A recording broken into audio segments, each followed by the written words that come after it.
UP board exam जीव विज्ञान का पेपर आज हुआ है। कोड है पेपर का 348 CL। तो इसको सॉल्व कराएंगे, फुल सॉल्व। देखिए पहला क्वेश्चन है, निम्नलिखित में से कौन सी वायु परागण की विशेषता नहीं है। इनमें से कौन सी वायु परागण की विशेषता नहीं है ये बताना है। तो देखिए इसमें आंसर असंख्य बीजांड वायु परागण की विशेषता नहीं है। इसके बाद दात्र कोशिका अर्यता ग्लूटामिक अम्ल के निम्नलिखित में से किस अमीनो अम्ल के प्रतिस्थापन से होता है। तो देखिए इसमें हो जाएगा वैलीन अमीनो अम्ल के प्रतिस्थापन से होता है। फिर अगला क्वेश्चन है, प्रत्येक प्रतिरक्षी अणु में कितने पेप्टाइड बंध होते हैं। तो प्रत्येक प्रतिरक्षी अणु में कितने पेप्टाइड बंध होंगे, 4 पेप्टाइड बंध होते हैं। इसके बाद में अगला है, बायोरिएक्टर में वृद्धि के लिए कायम रखने वाली अनुकूलतम परिस्थितियों में निम्नलिखित में से कौन सा नहीं है। तो उपयुक्त में से कोई नहीं है। फिर निश्चित उत्तरीय प्रश्नों में बहुत ही हार्ड क्वेश्चन थे। देखिए दूसरे का है, ऑक्सैलिस और कोमेलाइना कौन से 2 प्रकार के पुष्पों का उत्पादन करते हैं, उनके नाम बताइए। तो देखिए एक प्रकार का पुष्प है कनकौआ और दूसरा डेफ्लावर आप लिख सकते हैं इसमें। फिर दूसरा है, फ्रेडरिक ग्रिफिथ ने किस जीवाणु का प्रयोग अपने शोध में किया था, उस जीवाणु जनित रोग का नाम भी लिखिए। तो फ्रेडरिक ग्रिफिथ ने डिप्लोकोकस निमोनी जीवाणु का शोध किया था और इस जीवाणु द्वारा जनित रोग का नाम पूछा गया है तो निमोनिया रोग हो जाता है। फिर अगला है, स्त्री जनन तंत्र में अंडोत्सर्ग के पश्चात अंडाशय से उत्सर्जित अंडाणु के संग्रह में उत्तरदायी भाग का नाम लिखिए। तो उत्तरदायी भाग कौन सा होगा, डिंब वाहिनी या अंडवाहिनी या फैलोपियन ट्यूब होगी। फिर अगला है, मेंडल का वंशागत सिद्धांत किन कारणों से 1900 तक अज्ञात रहा, किन्हीं 2 को लिखिए। तो देखिए एक तो पहला कारण है कि उस समय संचार की सुविधाएं अच्छी नहीं थी और दूसरा कारण आप बता सकते हैं कि लोगों ने बताया या कुछ वैज्ञानिकों ने बताया कि एलील एक दूसरे के साथ सम्मिश्रण या सम्मिश्रित नहीं होते हैं। फिर अगला क्वेश्चन है, नाइट्रोजन स्थिरीकरण के लिए उत्तरदायी किन्हीं 2 साइनोबैक्टीरिया के नाम लिखिए। आप इसमें एनाबीना बता सकते हैं, राइजोबियम बता सकते हैं, जोटोबैक्टर बता सकते हैं। फिर लघु उत्तरीय प्रश्न में पहला है, मटर के लंबे पौधों के जीनोटाइप निर्धारण में किस प्रकार का संकरण किया जाता है। जीनोटाइप के निर्धारण में टेस्ट क्रॉस किया जाता है, टेस्ट क्रॉस यानी परीक्षणार्थ संकरण किया जाता है। और फिर उन्होंने कहा था व्याख्या कीजिए। तो आप बता सकते थे कि मटर के लंबे पौधे के लिए समयुग्मजी युग्मविकल्पी कैपिटल टी और विषम युग्मजी युग्मविकल्पी कैपिटल टी स्मॉल टी लिया गया था। फिर कैपिटल टी स्मॉल टी में संकरण करवाया गया, यानी कैपिटल टी और स्मॉल टी में संकरण करवाया गया। संकरण से जो F1 पीढ़ी प्राप्त हुई उस F1 पीढ़ी का अप्रभावी जनक के साथ संकरण, वही परीक्षणार्थ संकरण होता है। फिर अगला है, सहविलुप्तता की व्याख्या कीजिए। तो सहविलुप्तता क्या है, एक जाति के विलुप्त होने से उस पर आधारित जंतु या पादप जातियां भी विलुप्त होने लगती हैं, उसे ही सहविलुप्तता कहा जाता है। सहविलुप्तता मतलब साथ साथ विलुप्त हो जाएं, एक जाति विलुप्त हो रही है तो दूसरी जाति भी उसी के साथ विलुप्त हो जाए। फिर देखिए प्रतिरक्षी अणु की संरचना, मैंने बताया था वेरी मोस्ट इंपॉर्टेंट क्वेश्चन है, जरूर आएगा ये चित्र, जरूर आएगा। चित्र बनाना भी इसको मैंने बताया था, देखिए परीक्षा में आ गया है। प्रतिरक्षी अणु की संरचना आपने अच्छे से बना दिया होगा, चित्र भी मैं दिखाई दे रहा हूँ, ये वाला चित्र है। फिर अगला है, लैक ओपेरान में जेड एवं वाई जीन किस एंजाइम का कूट लेखन करते हैं, उसके कार्यों को भी लिखिए। तो इसमें एंजाइम का भी नाम बताना है और उसके कार्यों को भी बताना है। तो जेड जीन में एंजाइम बीटा ग्लैक्टोसिडेज ये एंजाइम हो जाएगा और ये कार्य करता है लैक्टोज को ग्लूकोज और ग्लैक्टोज में तोड़ता है, ग्लूकोज और ग्लैक्टोज में तोड़ता है। फिर वाई जीन का एंजाइम होगा एंजाइम बीटा ग्लैक्टोज परमीज और यह एक झिल्ली का कार्यवाहक प्रोटीन जो होता है मेटाबोलाइट्स के हस्तांतरण में मदद करता है, ये हो जाएगा। फिर अगला है, जैविक खेती पर टिप्पणी लिखिए। बहुत ही आसान सा क्वेश्चन था। जैविक खेती ऐसी पद्धति होती है जिसमें रासायनिक उर्वरकों, कीटनाशकों, खरपतवार नाशियों के स्थान पर जीवांश खाद पोषक तत्वों का प्रयोग किया जाता है। मतलब गोबर की खाद है, कंपोस्ट खाद है, हरी खाद है, जीवाणु कल्चर है आदि का उपयोग किया जाता है और इससे भूमि की उर्वरा शक्ति जो होती है वो लंबे समय तक स्थिर रहती है, स्थायी बनी रहती है। तो ये आंसर हो जाएगा।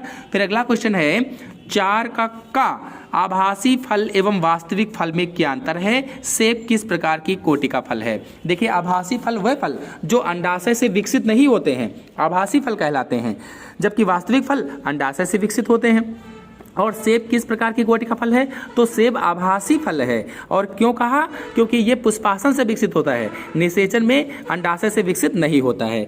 फिर अगला है, मेंडल ने अपने प्रयोगों में मटर के पौधों का चयन क्यों किया था? क्योंकि जो मटर के पौधे होते हैं 1 वर्षीय होते हैं और लगभग 3 से 4 महीनों में तैयार हो जाते हैं, तो जल्दी जल्दी कई पीढ़ियों का अध्ययन किया जा सकता था, इसलिए इन्होंने मटर के पौधे को चुना। इस पर फुल डिटेल मेरे चैनल में अपलोडेड है, आप चाहें तो जाकर के देख सकते हैं। फिर अगला है, बिलॉडिड हाउस रिएक्टर की व्याख्या कीजिए। देखिए, मैंने बताया था ये क्वेश्चन जरूर आएगा, और देखिए टिप्पणी आ गई है, मोस्ट इंपॉर्टेंट टिप्पणी बताई थी। तो इसमें सूक्ष्म जीवों का संवर्धन वगैरह उसके माध्यम से किया जाता है। सांभर तंत्र वृद्धि की व्याख्या समीकरण सहित कीजिए। इस क्वेश्चन को मैंने नहीं बताया था और इसको पढ़ाया भी नहीं था, इसके लिए क्षमा चाहते हैं आप लोगों से। ये लॉजिस्टिक समिष्ट वृद्धि वाला है, क्वेश्चन आ गया है। फिर अगला है, अंड जनन के व्यवस्थात्मक चार्ट का आरेखीय निरूपण कीजिए। अगला है, अंड जनन के व्यवस्थात्मक चार्ट का आरेखीय निरूपण करना है। आरेखीय यानी केवल आरेख बनाना है, बाकी उसका कुछ नहीं करना है। तो oogenesis को इसमें चित्र सहित समझाना था। फिर अगला है, सक्रिय प्रतिरक्षा एवं टीकाकरण पर टिप्पणी लिखिए। सक्रिय प्रतिरक्षा क्या है और टीकाकरण क्या है, इस पर टिप्पणी लिखना था। तो सक्रिय प्रतिरक्षा जो हमारे शरीर में खुद से बनती है उसे सक्रिय प्रतिरक्षा कहा जाता है, और टीकाकरण अलग से लगाए जाते हैं, उन्हें टीकाकरण कहते हैं। तो सक्रिय और अक्रिय प्रतिरक्षा एक तरह से होता था एक तरह से था। फिर किन्हीं 3 संवाहक रहित विधियों का उल्लेख कीजिए। फिर अगला है, किन्हीं 3 संवाहक रहित विधियों का उल्लेख कीजिए और जिनका पुनर्योगण डीएनए को सक्षम परपोषी कोशिका में प्रवेश कराने के लिए उपयोग किया। फिर अगला क्वेश्चन है, किन्हीं 3 संवाहक रहित विधियों का उल्लेख कीजिए जिनका पुनर्योगज डीएनए को सक्षम परपोषी कोशिका में प्रवेश कराने के लिए उपयोग किया जाता है। तो इसमें आप electroporation, gene gun, micro injection, इनके बारे में बता सकते थे, डिटेल उनका लिखना पड़ता। फिर प्रकाश जंतु और पौधों की वितरण को किस प्रकार प्रभावित करते हैं? तो बहुत ही सरल क्वेश्चन था, सभी लोगों ने लगभग लिख ही दिया होगा। फिर अगला है, वर्णांध पिता की सामान्य पुत्री का विवाह सामान्य पुरुष से होने पर वर्णांधता के वाहक की संभावना उसके पुत्र में होगी। वंशावली चार्ट सहित व्याख्या कीजिए।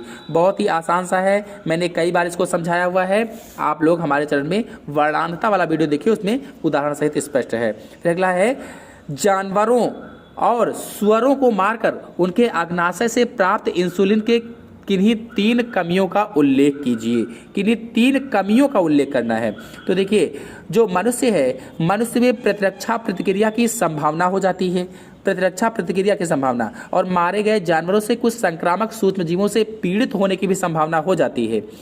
और तीसरा हो जाएगा कि इंसुलिन एक हार्मोन होने के कारण शरीर में बहुत कम मात्रा में उत्पन्न होता है, इसीलिए कम मात्रा में इंसुलिन प्राप्त करने के लिए बड़ी संख्या में जानवरों की बलि देनी पड़ती है, इससे इंसुलिन की लागत भी बहुत अधिक हो जाती है, ये लिख देते। फिर स्वास्थ्य संरक्षण और बाह्य स्थानीय संरक्षण, बहुत बार मैंने समझाया, मॉडल पेपर में भी कई बार आया है। स्वास्थ्य संरक्षण जहाँ पर स्वयं पौधे रह रहे हैं वहीं पर उनको संरक्षण प्रदान किया जाए, बाह्य स्थानीय संरक्षण वहाँ से उठाकर अलग संरक्षण किया जाए। फिर अगला है, स्पर्धा और परजीविता में अंतर। स्पर्धा नहीं, कंपटीशन, और परजीविता बहुत बार आपको बताया था कि आएगा, देखिए प्रश्न आ गया है।